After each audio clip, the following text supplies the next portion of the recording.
విశ్వాస జీవిత పోరాటంలో ప్రభు మనకి మెచ్చి ఇచ్చిన భక్తి జీవితాన్ని మనం కాపాడుకోవాలి. దేవునిలో ఎవరైతే భక్తిగా ఉండటానికి ప్రయాస పడతారో అపవాది భక్తి పరులను పడగొట్టడానికి చాలా ఆలోచనలు కలిగినటువంటి ప్లాన్స్ వేస్తూ ఉంటాడు. కాబట్టి భక్తి పరులను పడగొట్టడానికి అపవాది వాడే ఉచ్చు, అపవాది వాడే గేలం, అపవాది వాడే వలలు ఏంటంటే మన బలహీనతలే. మన బలహీనతలనే అపవాది మనకు బలంగా మార్చి మనల్ని పూర్తిగా బలహీన పరుస్తూ ఉంటాడు. కాబట్టి మనం ప్రతి క్షణం కూడా దేవుడిలో బలంగా జీవించడానికి, బలంగా బ్రతకటానికి, బలంగా ఆయన కోసం నిలబడడానికి మనం ఎంతగానో ప్రయాసపడాలి, తృష్ణ కలిగి ఉండాలి. 42 దావీదు కీర్తన భక్తుడైన దావీదు ఏమన్నాడంటే, దుప్పి నీటి వాగుల కొరకు ఆశపడినట్లు మీ కొరకు నా ప్రాణం ఆశపడుచున్నది. దేవుని కొరకు ఆశపడేవాడు, దేవుని కొరకు తృష్ణ కొనేవాడు ఒకరోజు మంచి జీతాన్ని పొందుతాడు. దేవుని కొరకు ఆశ తృష్ణ కలిగిన వాడిని ఖచ్చితంగా దేవుడు అనుకున్న దానికంటే మేలికరమైన కార్యాలు వారి జీవితాల్లో దేవుడు చేస్తాడు. బారాక్ అంటే యెహోవాను సన్నుతించుట. వారి కష్ట సమయంలో నుంచి దేవుని సన్నుతించారు. చాలాసార్లు మన పోరాటాల్లో, మన కష్ట సమయాల్లో కూడా దేవుణ్ణి మనం మర్చిపోతాం. మర్చిపోయేవారు చాలా మంది ఉన్నారు. దేవుణ్ణి మర్చిపోతే మనం చాలా లాస్ అవుతాం.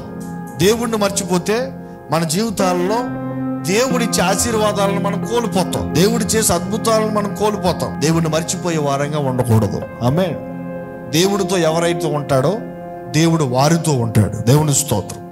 ఒకటే మాట, దేవుడితో ఎవరైతే ఉంటారో వారితో దేవుడు ఉంటాడు. దేవుడు వారితో ఉండటమే కాకుండా దేవుడు వారిని రక్షిస్తాడు, దేవుడు వారిని పోషిస్తాడు, దేవుడు వారిని నడిపిస్తాడు.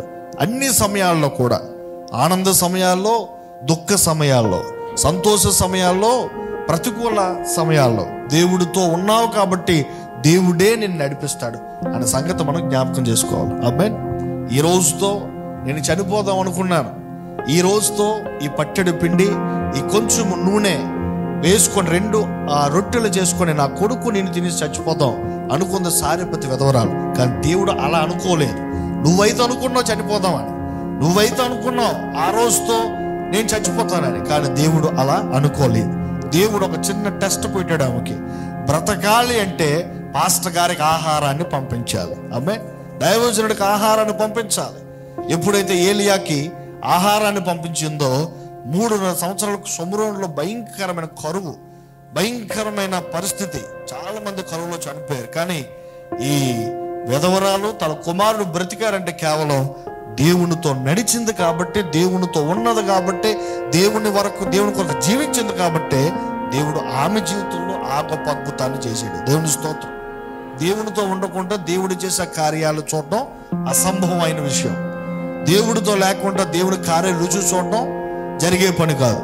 దేవుడితో లేకుండా, దేవుడు పని చేయకుండా, దేవుని కొరకు ప్రయాసపడకుండా, దేవుని కొరకు తృష్ణ కొని ఉండకుండా మనం దేవుడి దగ్గర నుంచి ఏదైనా ఎక్స్పెక్ట్ చేయడం అనేది అది జరిగే పని అయితే కాదు. కాబట్టి ఈ భయంకరమైన దుర్దినాలలో ప్రభు మనకిచ్చిన వాగ్దానాన్నింటిని కూడా మనం కాపాడుకొని ఆయన చిత్తానుసారంగా జీవించడానికి మనం ప్రతిరోజు ప్రయాస పడాలి. దేవుని స్తోత్రం.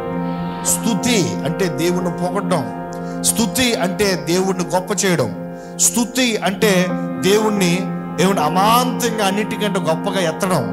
స్తుతి అంటే నీకున్న దాన్ని బట్టి కాదు, ఆయన్ని బట్టి, ఆయన చేసిన మేలును బట్టి, ఆయన చేసిన ఘనకార్యాలను బట్టి ఆయన్ని మనం మహిమ పరచడం. కాబట్టి స్తుతి అన్ని సమయాల్లో కూడా మనం ఎప్పుడైతే కలిగి ఉంటామో మన జీవితాల్లో పెను మార్పుని మనం చూస్తాం. దేవుని స్తోత్రం.